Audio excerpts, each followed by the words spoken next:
Institutions are a significant part of disability history.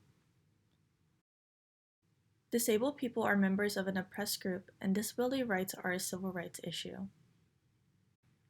Disabled people are assaulted at higher rates, live in poverty at higher rates, and are unemployed at higher rates than non-disabled people. They face widespread exclusion, discrimination, and human rights violations. The act of institutionalization is the active process to remove a disabled person from mainstream society. Institutions are long-stay residential faculties that segregate and confine people with disabilities.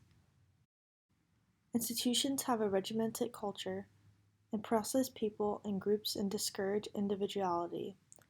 They also impose mass treatment and rely on the status imbalance between staff and residences. Institutions limit personal possessions and have fixed timetables for activities like eating and walking, irrespective of residents' preferences or needs. Residents of institutions have no privacy or personal space, must live with the people they have not chosen and may not like, and cannot pursue personal interests or relationships. Even small-scale institutions can have these conditions. Jody Santos has created the Let Them Out series focused on helping free Americans with disabilities committed to long-term care faculties against their will. They lose their right to see whoever they want, whenever they want, and their right to come and go as they please. Santos experienced this when attempting to visit a patient fighting for his emancipation.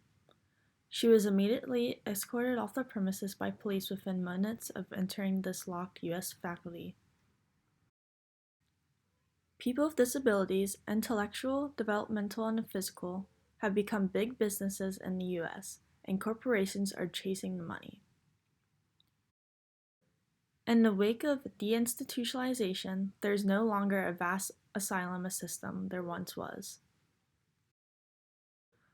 Instead, something more insidious has taken root. For-profit institutions that call themselves neuro-rehabilitation centers, group homes, and other official-sounding names.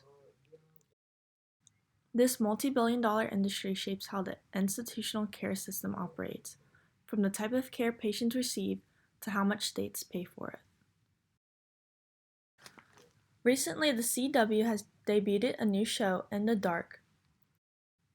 It follows a blind woman named Murphy, who is the only witness to the murder of her drug-dealing friend.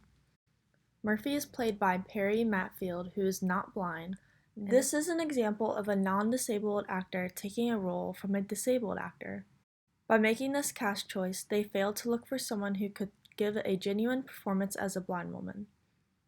This approach is more and more common for Hollywood producers who want the cool points for diversity but don't want to do the work for actual inclusion. The producers of this show seem to think they've made progress, but in reality, they've put another barrier in the way.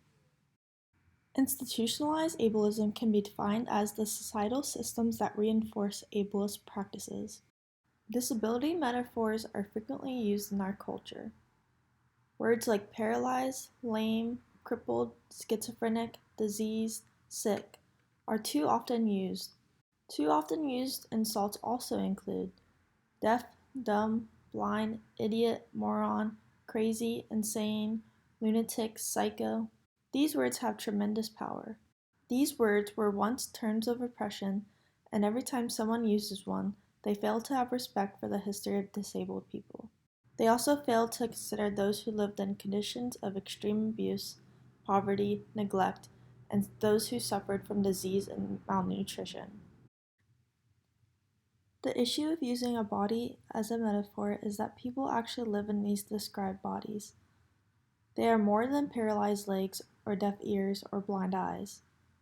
When they become reduced to their disabilities, others very quickly forget that there are other people involved and are no longer seen as whole, living, breathing human beings. Examples of ableism in healthcare include funding for Medicare resources for people with disabilities is cut, managed care decisions made by insurance company limit resources for people with disabilities to cut costs, decisions about right to die based on belief that living with a disability is fate worse than death, and lack of healthcare insurance places people with disabilities at increased risk of death and poor health.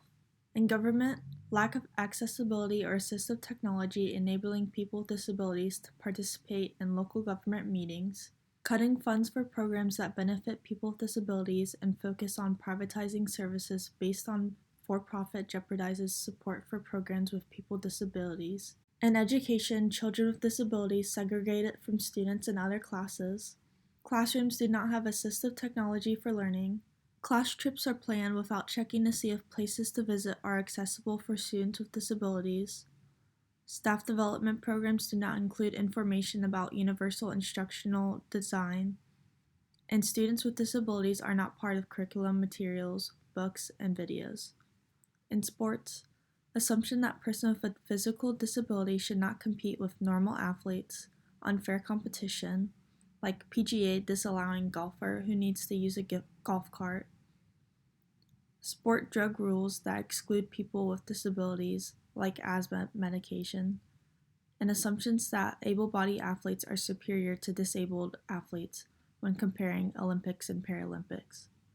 Think about your own life. If you had people taking care of you, making all your decisions, what is there to life, really? The independent living movement resulted in revelations about the treatment of disabled people in institutionalized settings, resulting in the closure of them. The independent living movement has been an important part of the broader movement for disability rights.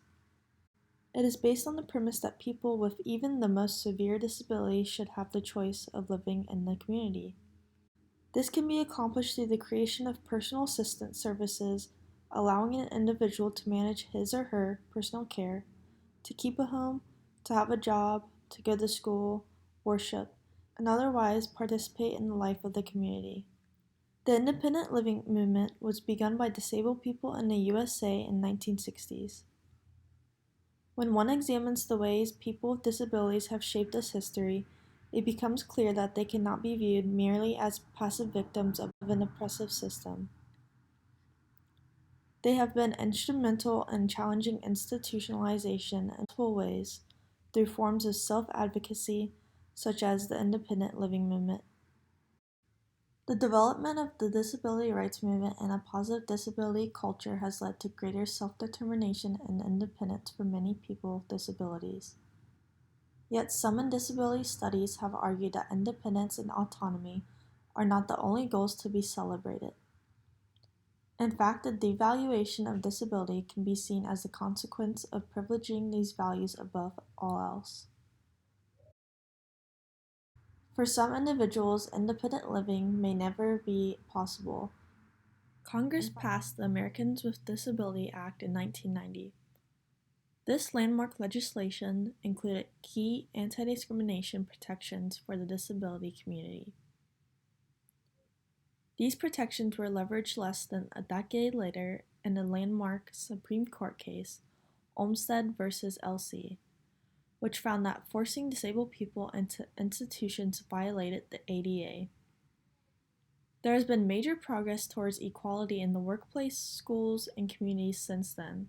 However, the largest form of discrimination still exists: the involuntary segregation of people in institutions.